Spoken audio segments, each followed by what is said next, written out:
Good day for Penyans nationwide, Luzon, Visayas, Mindanao. So, mag-update regarding sa ito ang 4 PMSI 5 years Abuloy program, no? So, mao ni nindot nga programa nga kamore bahala bisag pila ang inyong ihatag, importante nga naghinahinay mog hatag para pag-abot sa panahon.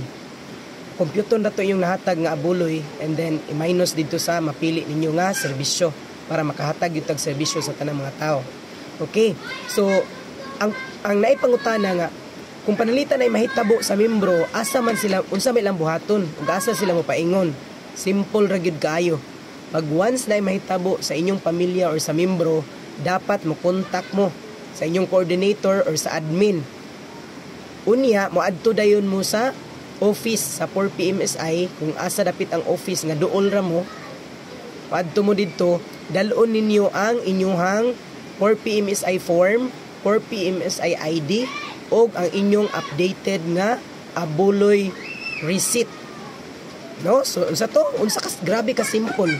Grabe ka sayon para sa pag-process sa ato ang nahitabuan nga pamilya. No? So, una, mutawag sa coordinator or sa admin. Pwede sad mutawag direct sa head office 0927-745-9646. No? Unya, dayon pagka humagtawag, nag-inform nga na nahitabo, moadto dayon sa pinakaduol nga opisina, magpakuyog sa coordinator. Unya, dadon ang 4 PMSI form, 4 PMSI ID, o 4 PMSI updated abuloy receipt, inyong mga resibo, para ma-confirm o para maka-explain pod ang taga-office or para matawagan mo sa head office kung unsay angayan buhaton. No, labi pa og lampas na sa 5 kilometers ang atong membro, no? Ug unsa pa, nay uban ganahan nga ilampas og 7 days. So daghan nga mga provision nga dapat natong istoryahan sa office pag once na membrong mobiya. Man ito ninyo, tanang mga Porpinians, tanang mga membro sa 4 PMSI, pag once na ay mahitabo, mutawag sa coordinator or sa admin, or pwede ra pod sa head office number 0927-745-9646. ug aron mahibaw nga dunay membrong ni biya, ug kahuman og inform moadto dayon sa pinakaduol nga opisina sa 4 PMSI para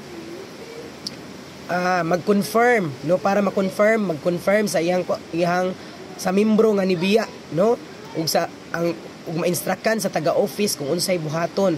So ang dalon, ang inyo lang 4 PMSI form, 4 PMSI ID, ug ang inyohang 4 PMSI updated abuloy receipt. Kinahanglan na siya para nga maatiman dayon mo ug ma-assist dayon mo kung unsay inyong gusto nga serbisyo, kung unsay mga additional ninyo nga serbisyo para mapadali ug mapasayon ang ato ang paghatag sa serbisyo ngadto sa atong mga membro, no?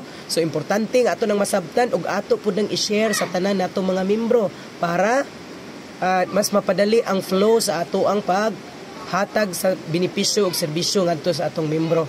Hinaot ko nga inyong masabtan, and to God be the glory.